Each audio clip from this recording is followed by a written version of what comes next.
नमस्कार, मैं विनोद वैष्णव और आप देख रहे हैं न्यूज़ 21 टीवी एवं पॉजिटिव। आज हम मौजूद हैं आदर्श कॉन्वेंट स्कूल जो कि सरूरपुर स्थित जिला फरीदाबाद और पथला विधानसभा क्षेत्र के अंतर्गत है। यहाँ के स्कूल संचालक हैं, स्कूल के टीचर्स हैं, स्कूल के चेयरमैन हैं। इनसे हम जानेंगे कि ऑनलाइन शिक्षा के स्तर को कैसे सुधारा जा सकता है, क्योंकि ऑनलाइन शिक्षा के स्तर में क्या खामियां हैं, उन खामियों को पूछेंगे और फिर कैसे उन्हें सुधारा जा सकता है उसके बारे में पूछेंगे। सर, अपने परिचय के साथ बताएं। सर, मेरा नाम गयालाल है जी। मैं प्रिंसिपल आदर्श कॉन्वेंट स्कूल सरूरपुर से। आप कह रहे थे कि ऑनलाइन स्तर को कैसे सुधारा जा सकता है जी।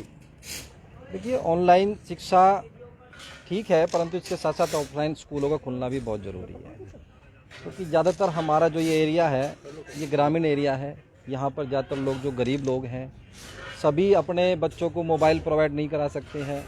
और आजकल आप देख ही रहे हैं कि जो मोबाइल कंपनियां हैं या जो भी इंटरनेट महंगे हो गए हैं वो रिचार्ज नहीं करा पा रहे हैं। तो हमारा तो सरकार से यही मानना है कि जितना जल्दी हो सके स्कूलों को नियमित तौर पर नियमित खोलने का आदेश दें, बहुत अच्छा होगा। क्योंकि देखो, बच्चों का इस तरीके से बाहर घूमना, क्योंकि स्कूल नहीं आएंगे तो बच्चे इधर उधर घूमेंगे, ठीक है, उनसे उनको बहुत असर पड़ रहा है इस बात का। आप बताएं जी, आप अपने परिचय के साथ बताएं, क्या स्कूल खुलने चाहिए तो क्यों खुलने चाहिए और नहीं तो क्यों? हम तो यही कहते हैं, ये स्कूल खुलना जरूरी है। बच्चों का ये पढ़ाई खराब हो रही है, इसलिए। क्या आपका अपने परिचय तो दे दीजिए। मैं हरी सिंह चेयरमैन हूँ आदर्श गवर्नमेंट का जी। अपने परिचय के साथ बताएं, क्या पढ़ाते हैं आप और ऑनलाइन शिक्षा के स्तर को कैसे सुधारा जाए? मेरा नाम सुरेश कुमार है। मैं आदर्श गवर्नमेंट स्कूल में मैथ का टीचर हूँ। और ऑनलाइन शिक्षा, देखो, हमारे हिसाब से ऑनलाइन शिक्षा से जो है बच्चों को उद्धार नहीं हो सकता है, क्योंकि सभी के पास पूरी तरीके से सुविधाएं नहीं हैं। ना मोबाइल उनको प्रोवाइड होते हैं, मोबाइल में नेटवर्क की भी दिक्कत है, रिचार्ज वगैरह जो बहुत ज़्यादा महंगे होते हैं, तो सभी लोग इस चीज़ को नहीं कर पाते हैं। दूसरा, इसके नेगेटिव इफ़ेक्ट भी हैं। अगर ऑनलाइन बच्चा पढ़ेगा तो उसकी आंखों पर प्रभाव पड़ता है। ऑफलाइन में बच्चे को क्वेश्चनिंग पूछने की आज़ादी होती है, ऑनलाइन में बच्चा क्वेश्चन पूछने में हेजिटेट करता है, पूछ भी नहीं पाते हैं बहुत से बच्चे। और पिछले 2 सालों में ऑनलाइन जब से शिक्षा शुरू हुई है बड़ी दिक्कत हो रही है बच्चों को। बच्चे पढ़ाई में कम और गेम वगैरह में ज़्यादा एक्टिव हो गए हैं जी। चलिए, सवाल आपसे अब ये है कि आज नैतिक मूल्यों में निरंतर गिरावट देखी जा रही है कि ना बच्चा गुरु की बात मानने को तैयार है, ना गुरु वो अच्छे से शिक्षा दे पा रहे हैं। नैतिक मूल्यों में गिरावट के लिए जिम्मेवार कौन? शिक्षक, अभिभावक या समाज? मेरा नाम हरवीर सिंह है। मैं आदर्श कॉन्वेंट स्कूल में एज ए इंग्लिश टीचर हूँ। नैतिक मूल्य में गिरावट के पीछे अभिभावक भी जिम्मेदार हैं, टीचर भी हैं और स्टूडेंट भी हैं। क्योंकि नैतिक मूल्यों में जो गिरावट आई है उसके पीछे क्या कारण है कि बच्चों को नैतिक मूल्य की शिक्षा नहीं दी जाती है। बच्चे पेरेंट्स के पास नहीं बैठते हैं, टीचर की बातें मानने में भी बच्चे थोड़ी सी आनाकानी करते हैं, यानी कि परेशानी खड़ी करते हैं। तो नैतिक मूल्यों में गिरावट आने के लिए ये है कि बच्चों को पहले स्टार्टिंग की जो क्लासें होती है उसमें नैतिक मूल्य शिक्षा की जो है, नैतिक मूल्यों की जो शिक्षा है वो दी जाए, बच्चों को नैतिक मूल्य सिखाए जाए। किताबी ज्ञान के साथ साथ बच्चों को एक आदर्शवादी शिक्षा की गुणवत्ता भी सुधारी जानी चाहिए, तब जाके ये कुछ सुधार उसमें हो सकता है। जी मैडम, आप बताएं। जी सर। मास्क नीचे कर लीजिए। क्या नाम है, अपना परिचय दीजिए और नैतिक मूल्यों में गिरावट के लिए जिम्मेवार कौन? जी, मेरा नाम सरोज है, सरोज कुमारी है और मैं आदर्श कॉन्वेंट स्कूल में हिंदी की टीचर हूँ। और सर, मेरा मानना यह है कि नैतिक शिक्षा में जो गिरावट आ रही है मूल्यों में, इसका जिम्मेवार अभिभावक भी है और बच्चे भी हैं। क्योंकि बच्चे आजकल पढ़ना नहीं चाहते हैं, कहना नहीं मानते हैं बड़ों का, और इसके जिम्मेदार सर जो ऑनलाइन क्लास हो रही हैं ये भी है।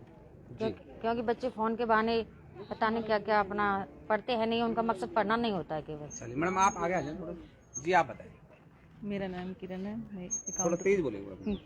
मेरा नाम किरण सिंह है, मैं अकाउंट का काम करती हूँ आदर्श कॉन्वेंट स्कूल में। तो नैतिक मूल्यों के जिम्मेवार कौन? जिम्मेवार सर इसमें तो सरकार ही है जी। क्योंकि छोटे बच्चों को तो बिल्कुल वो मानी मोबाइल देते तो वो गेम खेलते हैं, पढ़ाई तो बिल्कुल नहीं कर रहे। तो मैं तो ये कहूँगी कि सरकार को सभी का स्कूल खोलना चाहिए, और ये है कि चलो जो रूल रेगुलर है वो रखना चाहिए, लेकिन स्कूल खुलना चाहिए, मैं तो यही कहूँगी।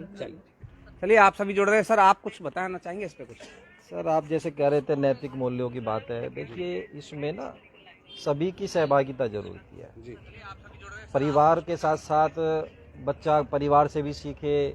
स्कूल खुलेंगे तो स्कूल में तो बच्चा सीखता ही है, और जो उनका पीयर ग्रुप होता है वहाँ से भी बच्चा बहुत कुछ सीखता है। स्कूल ज़्यादातर आपने देखा ये पिछले 1.5-2 साल से बंद चल रहे हैं, बच्चे 8-10 का ग्रुप बना लेते हैं, मोबाइलों में गेम खेलना, तो इससे काफ़ी दुष्प्रभाव पड़ रहे हैं शिक्षा के स्तर पे। और देखिए शिक्षा को अगर हम सही मायने में सुधारना चाहते हैं तो जैसा आप कह रहे थे ऑनलाइन के साथ साथ ऑफलाइन भी बहुत ज़रूरी है। जी सर, नैतिक मूल्यों में गिरावट के लिए जिम्मेवार कौन? सीधे एक आदमी होता है, समाज है, अभिभावक है या खुद शिक्षक? देखिए बच्चों को तो हम कैसे कह सकते हैं क्योंकि बच्चों की तो उम्र छोटी है। इसमें ज़्यादातर जो भूमिका है वो समाज की है, अभिभावकों की है जी। क्योंकि देखिए बच्चों को यदि हम चाहते हैं कि हम उनमें सुधार देखें या उनको आगे के उनका भविष्य उज्जवल बनाए तो माँ बाप को पहले करनी पड़ेगी। क्योंकि जब तक बच्चों की हम केयर नहीं करेंगे, उनको देखभाल नहीं करेंगे, बच्चा कहाँ जा रहा है, कितने समय घर पे पढ़ रहा है, तो ये बहुत ज़रूरी है कि जैसे किसान अपने फसल की देखभाल करता है, सुबह शाम देखता है, उसी तरीके से माँ बाप को भी अपने बच्चों को सुबह शाम निरंतर निगरानी में रखना पड़ेगा।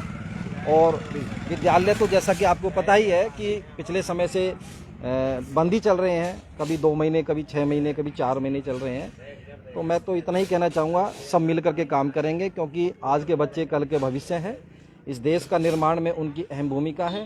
तो यदि हम अपने देश को भविष्य उज्जवल चाहते हैं तो इन बच्चों का शिक्षा पर ध्यान बहुत जरूरी है। आप सभी जुड़ रहे हैं आदर्श कॉन्वेंट स्कूल जो कि सरूरपुर स्थित है और आप देख रहे होंगे इन्होंने बताया विस्तार से कि किस तरीके से ऑनलाइन शिक्षा को सुधारा जा सकता है, ऑफलाइन शिक्षा क्यों बेहतर है। दूसरा, नैतिक मूल्यों में गिरावट के लिए जिम्मेवार कौन, आप सीधे तौर पर देख भी रहे हैं। और बच्चों का आज एग्जाम है तो बच्चे पेपर दे करके जा भी रहे हैं, आप देखते रहें, जुड़े रहें। दूसरा, देखिए कहीं ना कहीं सरकार को जरूर सोचना चाहिए, अगर बच्चे घर बैठ जाएंगे तो शिक्षा का स्तर कैसे सुधरेगा। दूसरा, अगर शिक्षा नहीं होगी तो रोजगार कैसे पाएंगे बच्चे, रोजगार नहीं पाएंगे तो घर आके कैसे चलेंगे। तो कहीं ना कहीं आर्थिक स्तर पर भी सुधारने के लिए हमें शिक्षा बहुत जरूरी है। आप सभी जुड़ रहे हैं, बहुत बहुत धन्यवाद।